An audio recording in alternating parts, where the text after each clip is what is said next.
कफन बांध के गोल्डन दास जिस प्रकार से दलित शोषित वंचित पीड़ितों के लिए सड़कों पे लड़ रहा था, लगातार थाने जा रहा था और जो वंचित समाज है उनके ऊपर हुए अन्याय के खिलाफ पुलिस वालों से लड़ के न्याय करवा रहा था।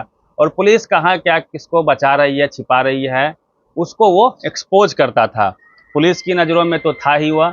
और मुजफ्फरपुर के पारू में जिस प्रकार से घटनाएं हुई उस पर कई आरोप लगे, भड़काऊ भाषण का आरोप लगा के उनको जेल के अंदर बंद कर दिया गया। और उनका एक वीडियो पुलिस वालों ने सोशल मीडिया पे डाला जिसमें वो कान पकड़ते हुए माफ़ी मांगता हुआ पुलिस वालों से दिख रहा है। गोल्डन दास के ऊपर पुलिस ने बताया था कि 23 केस हैं और 4 मामलों में वो मोस्ट वांटेड है। सभी केस खुलेंगे।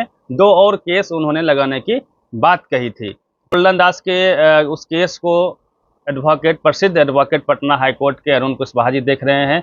क्या अपडेट है, कब गोल्डन दास बाहर आएगा और क्या क्या कानूनी पेचीदगियां हैं, किस आधार पे, किस धारा में उन पे केस किया गया है, तमाम मुद्दों पर बातचीत करेंगे। सर, आपका स्वागत है। सबसे पहले नमस्कार। एक बहुजन समाज का हीरो कह लीजिए, जो अपनी परवाह किए बगैर लोगों की लड़ाई के लिए अपने ऊपर इतना केस करवा लिया, आज वो जेल में बंद है। क्या केस मुजफ्फरपुर में हुई है और उन पे जितने तमाम केस हैं, कितने केस हैं, किन धाराओं में केस हैं, और कैसे आप उसको बचाएंगे? सर देखिए, ये बिहार का इतिहास ही रहा है कि गरीबों की लड़ाई जो लड़ता है उसको गोली मार दी जाती है। जगदेव प्रसाद इसी धरती के थे, कुर्था के, बिहार लेनिन कहे जाते हैं। वो गरीबों की लड़ाई लड़ रहे थे कि गरीब की बेटी जब धान रोपती है, काम करती है, तो अमीरों के लोग के भी बेटियों को, बहू को धान रोपना चाहिए।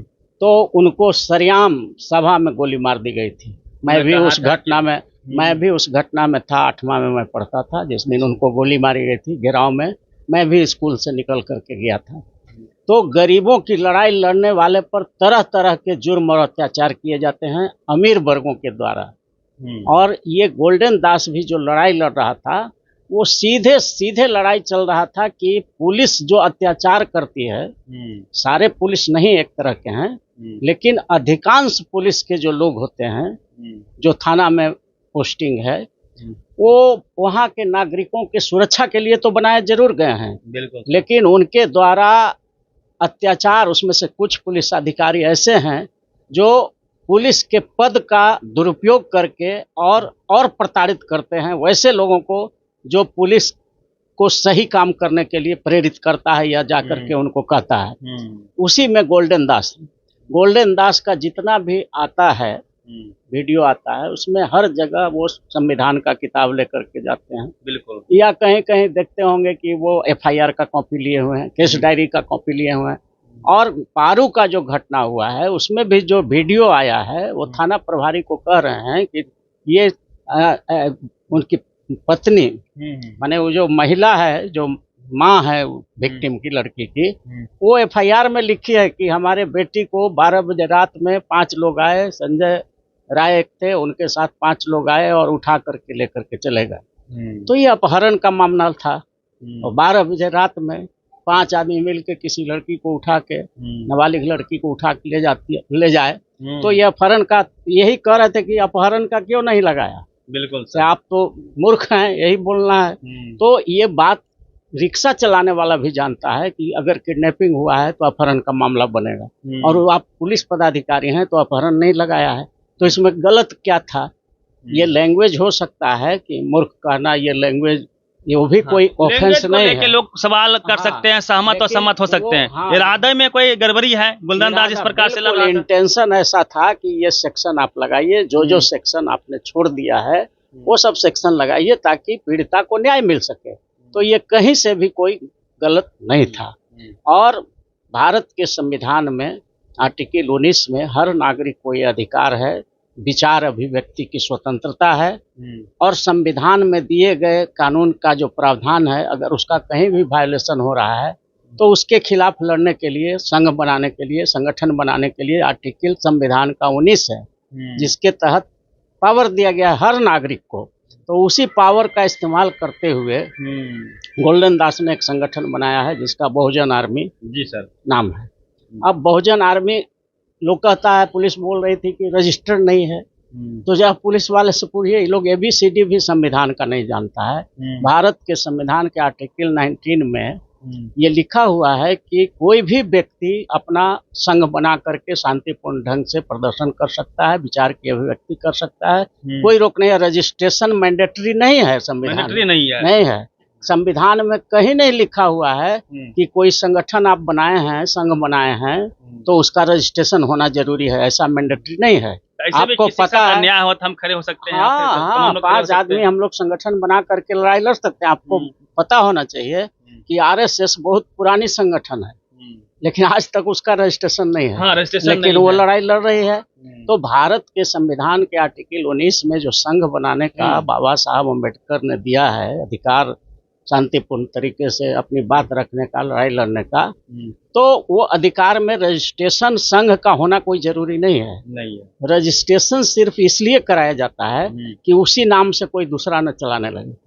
तो कौन चलाएगा? जो समाज के लिए आजकल इतना आदमी तो नहीं है, आता ही नहीं है, इक्का दुक्का निकलता है समाज के लिए लड़ने वाला। उसको भी जब पुलिस अत्याचार के खिलाफ गोल्डन दास हर थाना में जा करके और न्याय दिलाने का काम कर रहे थे, तो एक तरह से इनको टारगेट में लाया गया। पुलिस पहले से तैयारी में थी। पुलिस ने टारगेट में रखा हुआ था कि ये जहां पकड़ाएगा, इस पर केस तो बहुत जगह हुआ है, और जो FIR दिया है उसमें 11 केस का जिक्र आया है। 11 को में हम लोगों ने वेरीफाई किया है। 2 ऐसा केस है जो उस गोल्डन दास पर है ही नहीं। इस गोल्डन दास हाँ, नहीं है, नहीं, वो दूसरे पर है, इसमें उसका नाम ही नहीं है। पुलिस 23 बता रही थी। हाँ, उसको बता रहे 23 बता रहे, उसमें 11 दिया है अभी। उसमें भी 2 केस जो है हम लोगों ने उसका इंक्वायरी कराया है, तो वो 2 केस इन पर नहीं है, वो दूसरा कोई गोल्डन है वो उस पर है। तो सारा गोल्डन जितना भी भारत में होंगे, बिहार में सब यही नहीं ना हो जाएगा। तो ये सब वेरीफाई करके देना चाहिए। यहाँ पुलिस का जो है बहुत बड़ा ये फॉल्ट है। तो हम लोग बेल का पिटीशन बना रहे हैं, ड्राफ्टिंग हुआ है, तैयार हुआ है, और हमको उम्मीद है कि डिस्ट्रिक्ट कोर्ट से उनको बेल मिल जाएगा। 10 से 15 दिन के अंदर उनको बेल मिल जाना चाहिए, ऐसा लग रहा है। अगर जेल से बाहर आ जाएंगे। हाँ, जेल से बाहर आ जाएंगे। तो आपका स्टडी कहाँ तक पहुँचा है? क्योंकि देखिए सर, 23 FIR जो पुलिस बता रही है, उन्होंने अपने ऊपर, वो अपने शौक से, अपने परिवार के लिए, निजी हित में FIR नहीं है, समाज हित में है, समाज के लिए लड़ते थे, पुलिस उन पर जो है एंटी FIR कर देती थी। बिल्कुल, तो इसीलिए कह रहे हैं कि हम लोगों ने ये पहले उनको बेल हम लोग करा लें, उसके बाद जितना भी 21 या 23 जितना भी FIR का बात कह रही है पुलिस, अगर वो लाती है या करके बना करके भी ला दे सकती है, तो वो सब FIR को हम लोग कलेक्ट करेंगे। और संविधान के आर्टिकल 226 में हाई कोर्ट को पावर है कि अगर कहीं किसी विद्वेष से मैलिशियस प्रोसिक्यूशन फाइल होता है, मालाफाइडी इंटेंशन से फाइल होता है, विद्वेष की भावना से किसी को परेशान करने के लिए, अगर लगातार कोई आदमी एक ही आदमी को टारगेट करके बार बार FIR कर रहा है, तो वैसे प्रोसिक्यूशन को मैलिशियस प्रोसिक्यूशन कहा जाता है, और वैसे केस को क्वेश किया जाता है। एक साथ 23 केस भी क्वेश हो सकता है, क्वेश खत्म हो सकता है। गोल्डन दास फिर आज़ादी से फ्री होके हम लोग क्रिमिनल रिट की भी तैयारी करेंगे, लेकिन पहला प्रायोरिटी है बेल का, तो वो भी होगा। क्योंकि कहीं भी वो व्यक्तिगत हित में, व्यक्तिगत स्वार्थ में काम करता हुआ दिखा नहीं है, वो समाज हित में, और उसमें भी उसको तो कहा जा सकता है कि वो कानून मित्र की तरह काम किया है, सब जगह कानून को मदद किया है, संविधान को इम्प्लीमेंट कराने की कोशिश किया है। IPC, CRPC, एविडेंस एक्ट में जो पुलिस द्वारा जो छोड़ा जाता है, जो गलतियां की जाती है, चाहे जिस कारण से हो, घूस लेकर के हो, पैसा लेकर के हो, किसी दवा